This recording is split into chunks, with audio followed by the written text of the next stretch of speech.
The village of Nirmal had always been quiet, nestled deep in a valley surrounded by dark forests. Its cobblestone streets were lined with houses that had long since begun to crumble, their wooden shutters hanging loose, and smoke from chimneys now rare. People whispered of the old forest that lay beyond the village, dense, silent, and full of secrets. They said no one who ventured too far ever returned. One rainy evening, Aryan, a young traveler seeking shelter, arrived at Nirmal. The village inn was empty, save for a frail old woman behind the counter. Her eyes were pale, almost colorless, and she moved with a stiffness that made Aryan uneasy. "Are you alone?" she asked, her voice cracking like dry leaves. "Yes," Aryan replied. "Just passing through." The old woman gave him a lantern, its light flickering weakly. "If you walk the forest tonight, do not follow the lights," she warned, "and do not listen to the whispers." Aryan smiled nervously, thinking her words were just superstition. That night, curiosity drew him to the forest's edge. The mist was thick, curling around the trees like living smoke, and the branches twisted into grotesque shapes.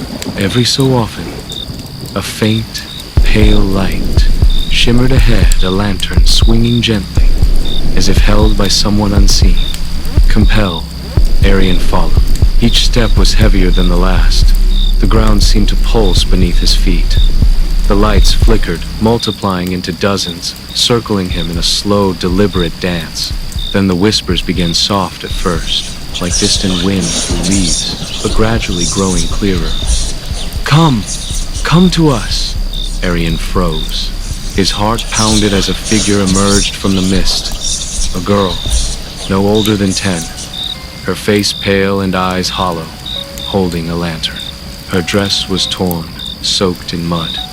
"Are you lost?" she asked, her voice a thin, trembling whisper. I'm not," Aryan stammered. But before he could finish, another figure appeared, a man, tall and thin, his features obscured by shadows, lantern in hand. And then another, and another. Soon, a crowd of ghostly figures surrounded him, all holding lanterns that cast pale, flickering light across their twisted faces. Aryan tried to run, but the forest had changed. The paths he remembered were gone, replaced by an endless maze of gnarled trees, their roots reaching out like fingers. Every step he took seemed to lead him deeper, yet the figures always stayed just beyond reach, their whispers growing louder. Stay with us." Desperate, Aryan swung his lantern around, hoping to scare them away. But the light revealed something worse behind the ghosts. The trees themselves seemed to move, their branches stretching like the arms of the dead. Shadows crawled along the forest floor, forming shapes that looked like people writhing in pain. The whispers became screams. In a clearing, he saw a massive tree, black and twisted, its trunk scarred with symbols that glowed faintly red. The girl stood beside it, lantern in hand. "You can join us," she said softly, "or you can leave, if you dare." Before Aryan could decide, the ground beneath him shook. The shadows surged, tendrils of darkness reaching for his legs.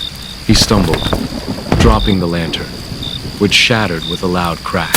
In the sudden darkness, the whispers became deafening, a chorus of lost souls crying out in hunger and rage. Panic gave him strength. He ran blindly, guided only by the faint light of the moon through the fog. Branches clawed at his face and arms, roots tripping him again and again, but he pressed on, screaming until his lungs burned. The whispers faded slightly, replaced by a single voice, low, deep, and resonant. "Never leave the path." Suddenly, Aryan broke through the forest into an open meadow. The fog lifted, and he found himself back at the village edge. The lanterns were gone, the forest silent. Trembling, he ran to the inn. The old woman was waiting, her eyes now full of warning. "You were lucky," she said. "Few escape the forest once it takes notice. Never follow the lights, Aryan. Never listen to the whispers. And whatever you do, never look back." He nodded, too shaken to speak. That night, the wind carried faint, distant laughter through the village, and in the corner of his room, the shadows seemed to twist, waiting.